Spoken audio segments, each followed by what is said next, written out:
मेरी मम्मी का दर्जा और ऊंचा हो गया मेरी नज़रों में। मेरी बेटी वाला की शादी हुए 6 महीने ही हुए हैं। वह बहुत ही चुलबुली और हमेशा हंसी मजाक करने वाली लड़की थी, पर शादी के बाद जब भी पीहर आती तो बहुत ही शांत रहती। यह बात मेरे पति देव को बहुत अखरती थी। उसको देखकर वह भी दुखी होते। क्या बात हुई उससे पूछते, वह हंसकर टाल देती। जब पतिदेव मुझसे पूछते, मैं भी टाल देती, कुछ भी नहीं, ठीक ठाक है। मुझसे तो बेटी सारी बात कह देती है, पर मैंने उसे हिदायत दी थी, तुम इस बात को किसी से भी नहीं कहोगी। इस बात का उसे दुख होता, पर मैं उसे समझा देती। कुछ नहीं समझती तो कुछ समझाने की कोशिश करती। एक दिन अकेले में मैं और बाला बात कर रहे थे। उस समय उसे मैं कुछ समझा रही थी। मेरी बहू रूपा बरामदे में बैठी हुई बच्चे को खिला रही थी। हम दोनों बातचीत में हैं बहुत ही गंभीर हो गए और बहस भी हो रही थी। हमें महसूस ही नहीं हुआ कब मेरे पति देव ऑफिस से आकर खड़े हुए।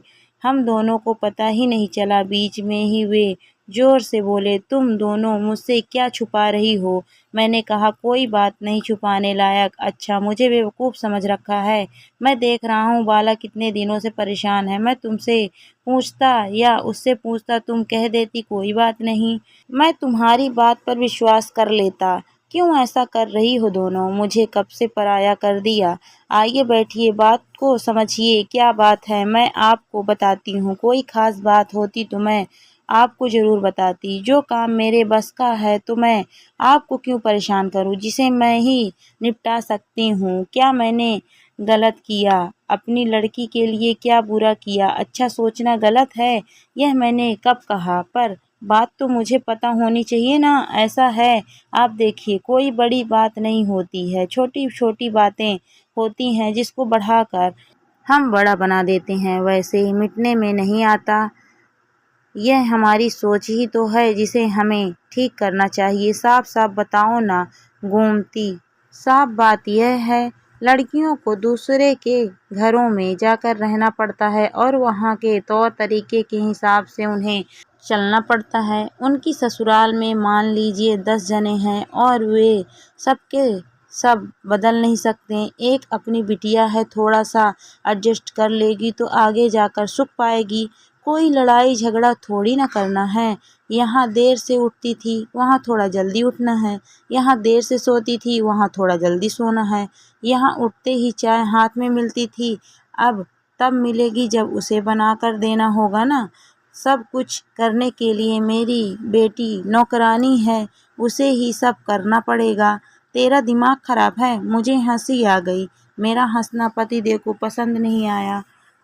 कल ही मैं समधी जी से बात करता हूँ। मेरी लड़की सीए फाइनल कर चुकी है, जॉब तो उसके हाथ में है, जब चाहे कर लेगी। उसका दिल नहीं दुखाना चाहिए मुझे। फिर से हंसी आई। मैं भी पढ़ी लिखी थी, मैंने भी तो बीएड किया था, एमए कर चुकी थी। तुम्हारे अम्मा ने कहा हमें नौकरी न करानी। आपने कहा मेरी अम्मा सही कहती है। अपनी बहू देर से उठती थी तब तुम्हें बहुत बुरा लगता था। आपकी लड़की को ससुराल में जल्दी उठना पड़े तो बुरी बात है। क्यों भाई, क्यों? पापा मम्मी ठीक कह रही है, वे चाहती है मैं ससुराल में ढंग से रहूं। थोड़े दिन में मैं एडजस्ट हो जाऊंगी। शुरू में मुझे थोड़ी दिक्कत आई, अब तो राजीव मेरा बहुत ध्यान रखते हैं। आप चिंता मत करो बेटी, मैं तो चाहता हूँ तुम्हें कोई तकलीफ नहीं होनी चाहिए।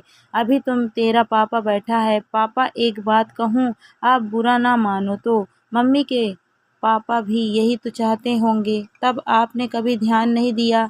आज आप अपनी बेटी के लिए बदल गए हैं, अच्छी बात है, पर मुझे तो एडजस्ट करना बहुत अच्छा आता है। आज मेरी माँ नहीं होती, एडजस्ट की शिक्षा नहीं देती तो मैं ससुराल में नहीं टिक सकती। सभी माँओं को अपनी लड़कियों को घर को बना कर रखने की शिक्षा देनी चाहिए। यदि ऐसा ना हो तो परिवार बिखर जाएंगे।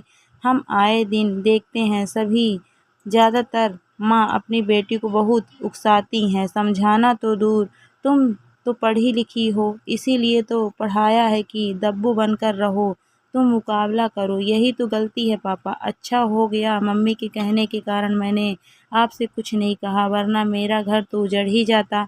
पापा अब मेरी चिंता मत करो, 6 महीने में सब समझ गई। आप मेरी बात का बुरा ना मानो पापा, आप मुझसे बहुत प्रेम करते हैं इसीलिए कह रहे हैं, मुझे पता है, पर हम लड़की को तो दोनों घर संभालना है ना। बेटी तुम मुझसे ज़्यादा समझदार निकली, मुझे तो तुम पर गर्व है बेटी। पापा मैं समझदार नहीं हुई है तो मम्मी की ट्रेनिंग है, मम्मी ने अपने घर को अच्छा बसाया और भाभी को इस घर में एडजस्ट होने में सहायता की। अब मुझे मेरे ससुराल में एडजस्ट होने के लिए बराबर प्रयत्न कर रही है। मुझे पहले यह बात समझ में नहीं आती थी और मैं मम्मी को गलत समझती थी। मम्मी कहती छोटी मोटी बात ससुराल की पीहर में आकर नहीं बताना चाहिए, इसी तरह पीहर के हर बात को ससुराल में नहीं कहना चाहिए। मुझे भी अभी यह बात अच्छी तरह समझ में आ गई। 6 महीने की ट्रेनिंग जो मम्मी ने दी, अब तो मुझे लगता है सभी माँ को अपनी बेटी को ऐसे ही समझाना चाहिए ताकि किसी का घर टूटे नहीं। आजकल तो मोबाइल होने के कारण हर छोटी बात मिनट मिनट में लड़कियाँ अपने माँ को बताती हैं, जिससे समस्याएं शुरू हो जाती है। अब तो मम्मी का दर्जा और भी मेरी नज़रों में ऊंचा हो गया। मुझे गर्व है बेटी तुम पर, तुम अपनी माँ पर गई हो, इसका भी मुझे गर्व है। आई लव यू बेटा। दोस्तों कहानी आपको कैसी लगी कमेंट करके ज़रूर बताइएगा। कहानी अच्छी लगी तो वीडियो को लाइक शेयर करें। अगर आप मेरे चैनल पर नए हैं तो प्लीज़ मेरे चैनल को सब्सक्राइब भी करें। Thank you for watching my video.